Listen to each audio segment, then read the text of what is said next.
Hi అండి, అందరికీ నమస్కారం అండి. తెలంగాణ రాష్ట్ర వ్యాప్తంగా ప్రభుత్వ ఉద్యోగులకు అందరికీ కూడా పెన్షనర్లకు, టీచర్లకు కూడా డిఏల పైన ఒక అదిరిపోయే శుభవార్త, గుడ్ న్యూస్ అయితే రావడం జరిగిందనమాట.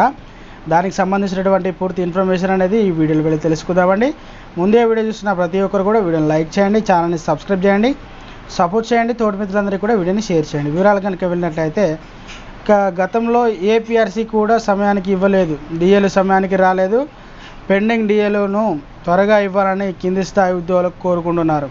పెండింగ్లోని 5 డిఏలు మొత్తం 5,000 కోట్ల రూపాయలు బాకీ పడింది. 3 డిఏలు ఎలాగూ పీఆర్సీలతో కలుస్తాయి. కనీసం 2 డిఏలైనా తక్షణమే విడుదల చేయాలి. ఇదే విషయంపై పలుమార్లు సీఎం రేవంత్ రెడ్డిని, సీఎస్ను కలిశాం.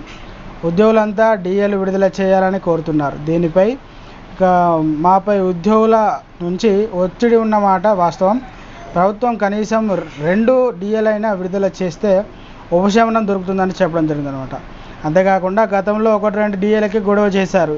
ప్రస్తుతం 5 డిఏలు పెండింగ్లో ఉన్నాయి, ఎందుకు మౌనం వేస్తున్నారని ప్రభుత్వ ఉద్యోగులందరూ కూడా ఒకసారి మనమే ప్రశ్నించుకుంటే తెలుస్తుందన్నమాట.